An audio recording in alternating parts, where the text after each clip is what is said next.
जिस तरह से कांग्रेस नेता राहुल गांधी ने जिस तरह से बीजेपी सरकार की जो पोल पट्टी खोली, उसके बाद से बहुत तेज़ अपना आंदोलन कांग्रेस ने कर दिया है। हमारे साथ कांग्रेस नेता बिलाल अहमद हमारे साथ मौजूद हैं, इनसे जानेंगे कि क्या डिमांड लेकर, किन मांगों को लेकर ये निकले हैं। क्या कहेंगे बिलाल साहब? देखिए, जिस तरीके से डेमोक्रेसी में, लोकतंत्र में जिस तरीके से चिरहनन किया गया है और वोटों की चोरी की गई है, अब माननीय राहुल गांधी जी यही कह रहे हैं कि डेमोक्रेसी है, लोकतंत्र है और यहाँ पर जो भी चीज़ होती है और बहुत ही डेमोक्रेसी तरीके से होती है। लेकिन आपने यहाँ पर वोट चोरी करके अपनी सत्ता हथियाई है। यानी जो लोग सत्ता देना चाह रहे थे किसी दूसरे के हाथ में, वो चोरी करके आपने अपने हाथ में हथिया लिया है।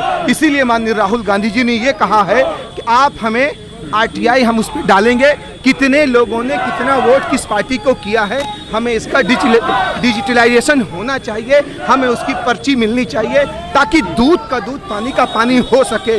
ताकि जो जिस तरीके से माननीय राहुल गांधी जी ने सबकी आवाज़ उठाई है, पिछले कई सालों से इस बात पे चर्चा हो रही थी, लेकिन जब माननीय राहुल गांधी जी के हाथ में पूरी तरीके से सबूत आ गए हैं, तब उन्होंने प्रेस कॉन्फ्रेंस करके इलेक्शन कमीशन को पूरी तरीके से लताड़ लगाई है। उन्होंने बताया है कि जिस तरीके से एक संविधान में एक लोग होते हैं, उसकी रक्षा करते हैं, आप उसकी रक्षा न करके आप सरकार की गोद में जाकर बैठ गए हैं। लेकिन सरकारें बदलती रहती हैं डेमोक्रेसी में, लोकतंत्र में, जमहूरियत में, तो इसलिए आपको इसका हिसाब देना होगा। इसीलिए माननीय राहुल गांधी जी ने कहा है कि सबकी आवाज़ को उठाते हुए आप घर घर जाइए, लोगों को जगाइए, इसका आंदोलन करिए, वरना डेमोक्रेसी को ख़त्म कर दिया जाएगा। ये लोग ऐसे लोग हैं जो डेमोक्रेसी को पूरी तरीके से ख़त्म करना चाहते हैं। तो कहाँ तक चलेगा आंदोलन आपका ये?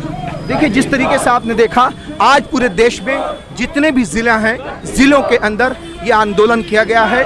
उसके बाद घर घर जाएंगे, उन लोगों को बताया जाएगा कि आपका जो वोट है, आपने जिसको वोट करना चाहा है, जिसको नेता बनाना चाहा है, जो आपके बीच में आपकी आवाज़ उठाए, आपकी वोट चोरी करके किसी और को दी गई है, उनको जागरूक किया जाएगा। ये पिछले 3 महीने बराबर ये आंदोलन चलता रहेगा जब तक इलेक्शन कमीशन इस पर पूरे सबूत नहीं दे देती है कि राहुल गांधी जो बोल रहे हैं वो गलत है, या फिर वो आके उनको बताना चाहिए पब्लिक में, जिस तरीके से हम लोग पब्लिक में जा रहे हैं, उनकी आवाज़ को उठा रहे हैं। और नरेंद्र मोदी जी जहाँ से चुनाव लड़के प्रधानमंत्री बने हैं, जिस सीट से, बनारस की सीट, वहाँ की भी ये चीज़ सामने आई है कि वहाँ भी कुछ तकरीबन 70 से 100 सीटें ऐसी हैं जितमें जहाँ पे गड़बड़ी हुई है, उसमें एक एक करके बराबर सभी लोकसभा की सीटें हैं उस पर जाया जाएगा, उस पर चेक कराया जाएगा, पूरे सबूतों के साथ बताया जाएगा उनको कि आपने यहाँ पर इस वोटर के साथ ये किया है,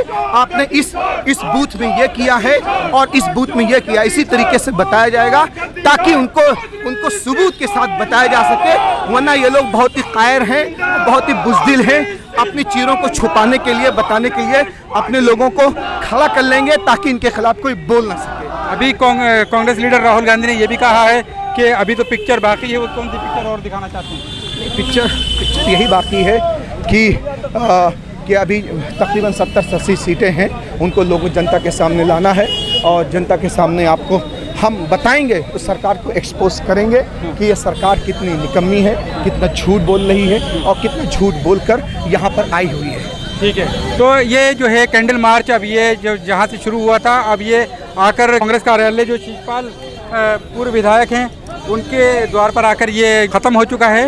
ये कैंडल मार्च जो चला था और यहाँ मांग को लेकर आज ये प्रोटेस्ट मार्च यहाँ निकाला जा रहा था।